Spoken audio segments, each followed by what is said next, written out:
Hey there, you've joined in the Create Harmony podcast, and this is a place where we spend time talking about those everyday joys and abundant blessings that we sometimes forget about and take for granted and they're overlooked.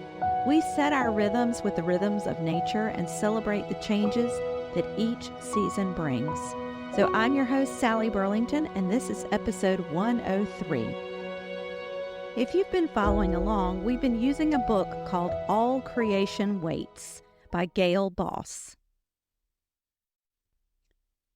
The concept here is that in our outside world, our lists are long, our lives are loud and busy, lots of holiday music, lots of packages, lots of shopping, lots of parties, and wonderful, great things. But it's a little bit hard to center ourselves amongst that landscape.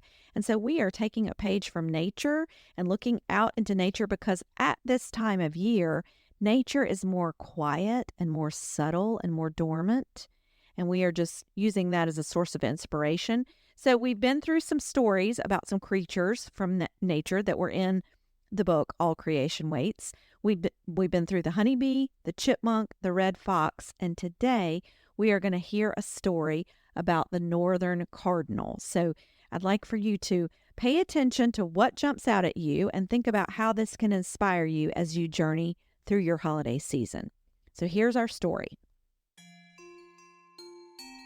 Iron gray clouds weight the pond and field. Beyond them the thicket and naked trees endure the day. Heavy my head bows. I watch my boots trudge. Then my head snaps up and left, my eyes snagged and carried by a scarlet flame, lilting through the tall weeds, till it lights, setting asway the leggy skeleton of a thistle, and rides. When nearly all the world tamps down its color, this male cardinal flares, an extravagant gesture considering the hawk, whose dark eye snaps to him faster than mine. His brilliance shouts his unshakable expectation of spring. In spring he will court. The redder his plumage, the more ardently females will fly to him. So in the fall, when growing the feathers he'll wear in the courting season, he fed himself almost exclusively fruits like dogwood berries, wild grapes, and multiflora rose hips, fruits that saturate him in scarlet. Extravagant, yes, but not reckless. To bring his flame through months of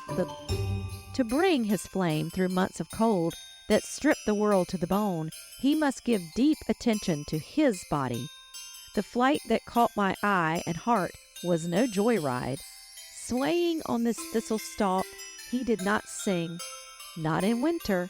Flying, singing, these burn energy and use him up. Clothed in the color of passionate abandon, he is in truth a conserver, asking of every action, does it have a purpose? Does it repay what it costs?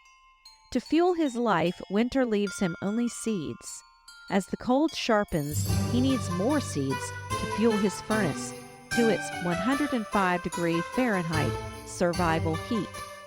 Just when other seed eaters also need more, and snow is apt to cover the uneaten seeds.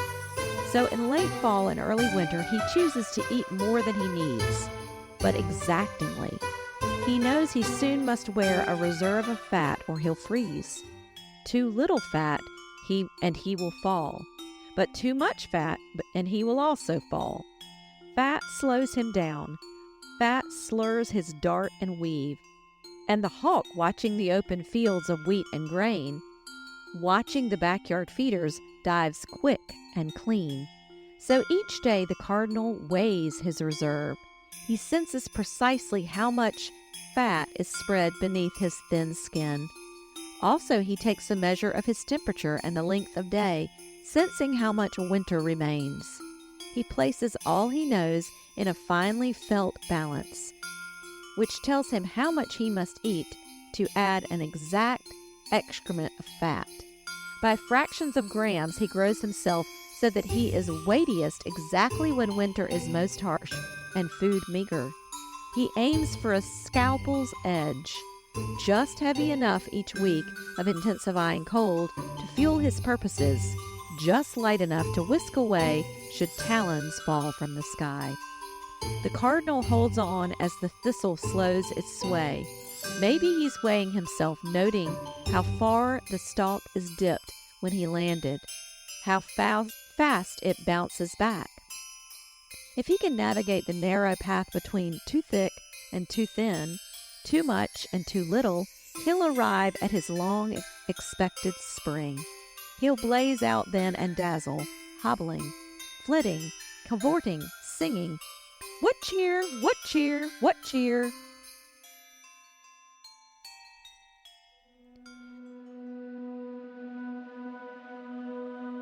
That is our nature story for today, and I think that's important to remember, to eat just the right amount to stay exactly where you need to be during this holiday season. I'm sure there were lots of you that were inspired by that.